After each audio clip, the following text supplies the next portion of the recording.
खूप सामाजिक बांधिलकी जपत साजरा होत असतो. उद्या देखील आपला वाढदिवस आहे. एकंदरीतच कशा प्रकारचं उद्या नियोजन असणार आहे? काय उद्या लोकयोगी कार्यक्रम करताय?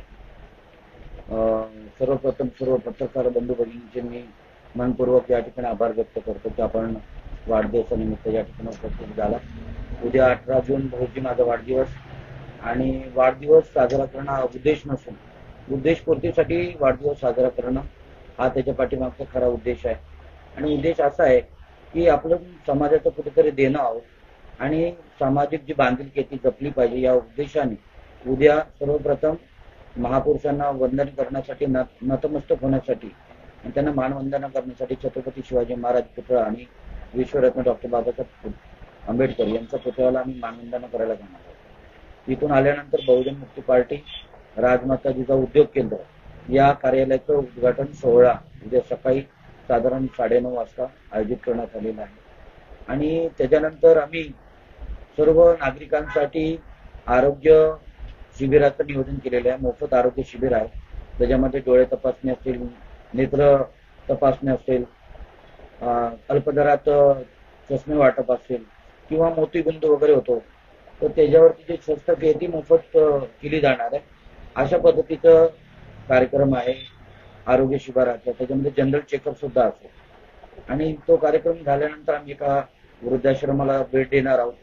जे ज्येष्ठ नागरिक किंवा वृद्ध माता भगिनी आहेत किंवा सर्व त्या ठिकाणी उपस्थित आहेत त्यांच्याबरोबर वाढदिवस साजरा करणं, त्यांच्यासाठी काही आम्ही वस्तू म्हणून फळ वाटप त्या ठिकाणी करणार आहोत.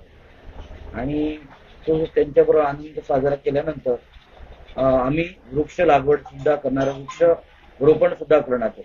आणि वृक्षरोपणाच्या पाठीमागचा उद्देश आपल्याला माहितीच आहे की आता सध्या वातावरणामध्ये मोठ्या प्रमाणात उष्णता वाढलेली आहे. मग आपल्या सर्वांचं कर्तव्य आहे की आपण वृक्षरोपण केलं पाहिजे जेणेकरून येणाऱ्या पिढीसाठी आणि आपल्या भविष्यासाठी जे नैसर्गिक जी आपली गरज आहे ती पूर्ण करण्यासाठी आपल्याला ते काम केलं पाहिजे. म्हणून वृक्षरोपण साधारण 20-25 झाडं आम्ही लावणार आहोत. त्यानंतर सायंकाळी एक कार्यक्रम आहे.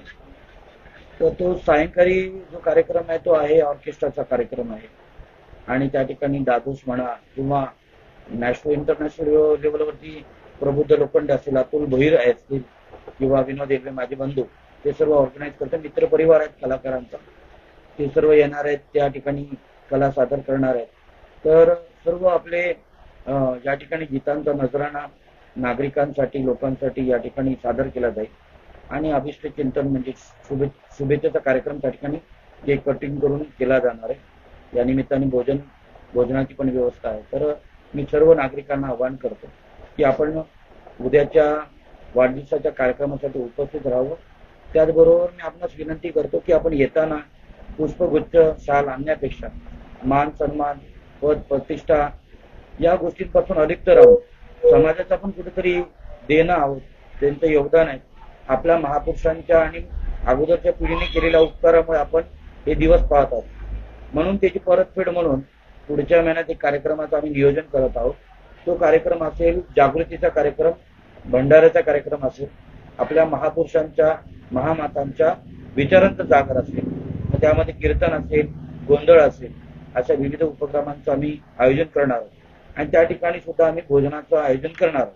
तर मी सर्व येणाऱ्या मान्यवरांना, सर्व मला ज्या लोकांनी घडवलं, ज्यांना जे लोक मला आशीर्वाद देण्यासाठी येणार, शुभेच्छा द्यायला येणार, त्यांना मी हात जोडून विनंती करतो की जसं मागच्या वेळेस आपण वह्या, रजिस्टर, पेन दिले होते आणि भेट म्हणून दिल्यानंतर आपण त्याचा उपयोग विद्यार्थ्यांच्या शालेय विद्यार्थ्यांना वाटप करण्यासाठी केला होता, तसंच जो भंडारा आहे त्या भंडारा निमित्ताची भोजनाची व्यवस्था होणं, त्यासाठी आपण भोजनासाठी आवश्यक असलेले तांदूळ असतील, गहू असेल किंवा तेल असेल किंवा जे काही उपयोगी असे सामान आहे ते आपण भेट द्यावं. याच्या पाठीमागचा उद्देश असा आहे की समाजाकडनं योगदान घेऊन समाजासाठी उपयोग करणं. आपल्याला माहितीच आहे की इलेक्शनमध्ये बऱ्याचशा नेत्यांनी आपल्याला घेण्याची सवय लावलेली आहे. मतदारांना 1000 रुपये, 2000 रुपये, 5000 रुपये, 10,000 रुपये मतं विकण्यासाठी प्रवृत्त केले आणि त्याच्यामुळे ही गुलामी प्रस्थापित झाली. आज विविध ठिकाणी आंदोलन पाहायला मिळतात. त्याचे परिणाम असे आपल्याला माहिती आहे की भाजपचं सरकार जे आहे हे आपल्या गोरगरिबांच्या आणि सर्वसामान्यांच्या इकडच्या भूमिपुत्रांच्या पोटावरती लाथ मारण्याचं काम करत आहे. आपले जे मूलभूत अधिकार, संविधानिक अधिकार ते संपवण्याचं काम करत आहे. म्हणून आपण आपलं सर्व समाजाला, बहुजन समाजाला संघटित करणं आवश्यक आहे. त्या अनुषंगाने हा जागर होणार आहे. म्हणून आपण घेण्यापेक्षा देण्याची प्रवृत्ती निर्माण व्हावी. स्वाभिमानी, आत्मनिर्भर, स्वावलंबी आपण बनलं पाहिजे. देणारा माणूस राजा असतो, घेणारा माणूस भिकारी असतो. त्याच्यामुळे आपण देण्याची प्रवृत्ती ठेवावी. जर मतदारांनी देण्याचं आणि नागरिकांनी देण्याची प्रवृत्ती ठेवली तर काशीरामजी म्हणतात की जी समाज में देने वाले लोग होते वो समाज से लाल पैदा होते, जो समाज लेने वाला होते वहां से दलाल पैदा होते. मग आपल्याला येणाऱ्या काळामध्ये नेतृत्व निर्माण करायचं असेल तर कर्तृत्व आणि नेतृत्व जे आहे हे उसने मागून मिळत नाही, तर ते स्वतःच्या कष्टाने निर्माण करावं लागतं. त्याच्यामुळे संघर्ष जितना कठीण होगा जीत भी उतनी शानदार होगी. या अनुषंगाने आपल्या सर्वांना येणाऱ्या काळात आपल्या महापुरुषांची, छत्रपती शिवाजी महाराजांचं समतावादी स्वराज्य निर्माण करण्यासाठी आपण आपलं योगदान द्यावं अशी मी आपणास विनंती करतो आणि आपल्या सर्वांना उद्या आमंत्रण करतो. धन्यवाद. संघर्ष योद्धा निलेश लंके यांचा उद्या वाढदिवस आहे. कशा प्रकारे तुम्ही त्यांना शुभेच्छा द्याल? हा वाढदिवस फक्त नसून हा कृतज्ञता सोहळा आहे आणि ज्यांनी त्या बदलापूरमध्ये संपूर्ण SC, ST, OBC, मायनॉरिटीज त्या सर्व बहुजनांना एकत्रित करून बहुजन महोत्सव 2 वेळेस फार यशस्वी केला आणि अशा ह्या संघर्ष योद्ध्याचा हा कृतज्ञता सोहळा आहे. त्या सोहळ्या निमित्त मी संघर्ष योद्धा निलेश दादा येलवे यांना हार्दिक शुभेच्छा देतो आणि त्यांच्या प्रति मंगलकामना व्यक्त करतो. मॅम, काय सांगाल? नेहमीच तुमच्या खांद्याला खांदा लावून एक राजकीय सामाजिक क्षेत्रामध्ये नेहमीच तुमच्या सोबत असतात. उद्याच्या वाढदिवसानिमित्त कशा प्रकारे जनतेला आवाहन करा? उद्याचा जो वाढदिवसाचा कार्यक्रम आहे तर या ठिकाणी सर्व नागरिकांना आवाहन करते की या वाढदिवसाच्या कार्यक्रमासाठी सर्वांनी आवर्जून उपस्थित राहावे. आपण हा उद्याचा कार्यक्रम आहे तर या कार्यक्रमानिमित्त आपण नागरिकांसाठी मोफत आरोग्य शिबिर ठेवलेलं आहे. त्यामध्ये डोळे तपासणी असेल आणि अल्पतेला चष्मे वाटत असेल तर नागरिकांनी या सुविधेचा लाभ घ्यावा असं मी या ठिकाणी विनंती करते त्यांना.